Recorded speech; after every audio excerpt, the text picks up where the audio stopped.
ایک عورت اپنے شوہر کے تنگ حالات کی بنا پر ایک خوشحال آدمی کے گھر گئی اور دروازہ کھٹکھٹایا۔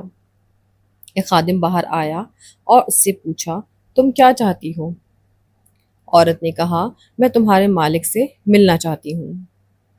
خادم نے پوچھا، تم کون ہو؟ عورت نے کہا، اس سے بتاؤ کہ میں اس کی بہن ہوں۔ خادم جانتا تھا کہ اس کے مالک کی کوئی بہن نہیں ہے، تو وہ اندر گیا اور اپنے مالک سے کہا، دروازے پر ایک عورت ہے جو دعویٰ کرتی ہے کہ وہ آپ کی بہن ہے۔ مالک نے کہا، اسے اندر لے آؤ۔ عورت اندر آئی۔ مالک نے اسے خوش دلی سے استقبال کیا اور پوچھا، تم میرے کس بھائی کی بہن ہو؟ اللہ تم پر رحم کرے۔ عورت نے کہا، میں آدم کی بیٹی ہوں۔ خوشحال آدمی نے اپنے دل میں سوچا، یہ عورت واقعی بے یار و مددگار ہے۔ میں پہلا شخص ہوں گا جو اس کی مدد کرے گا۔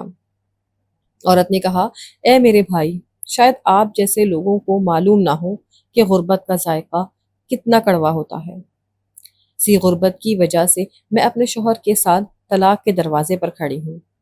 کیا آپ کے پاس کچھ ہے جو آپ قیامت کے دن کے لیے دے سکیں؟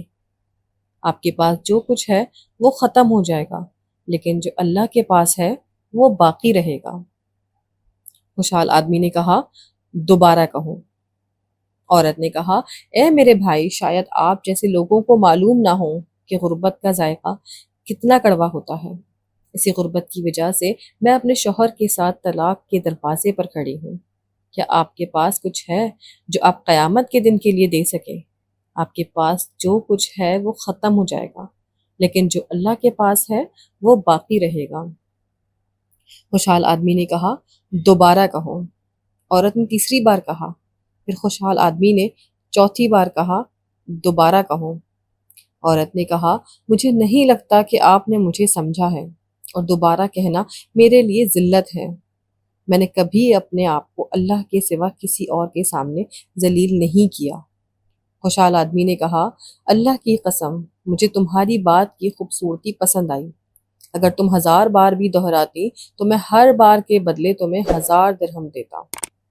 پھر اس نے اپنے خادموں سے کہا، اسے 10 اونٹ، 10 اونٹنیاں، جتنی چاہے بھیڑیں اور جتنا چاہے مال و دولت دے دو، تاکہ ہم قیامت کے دن کے لیے کچھ کام کریں۔ ہمارے پاس جو کچھ ہے وہ ختم ہو جائے گا، لیکن جو اللہ کے پاس ہے وہ باقی رہے گا۔ اسی لیے کہتے ہیں کہ اپنی زندگی کے تمام معاملات میں غریبوں کو نہیں بھولنا چاہیے۔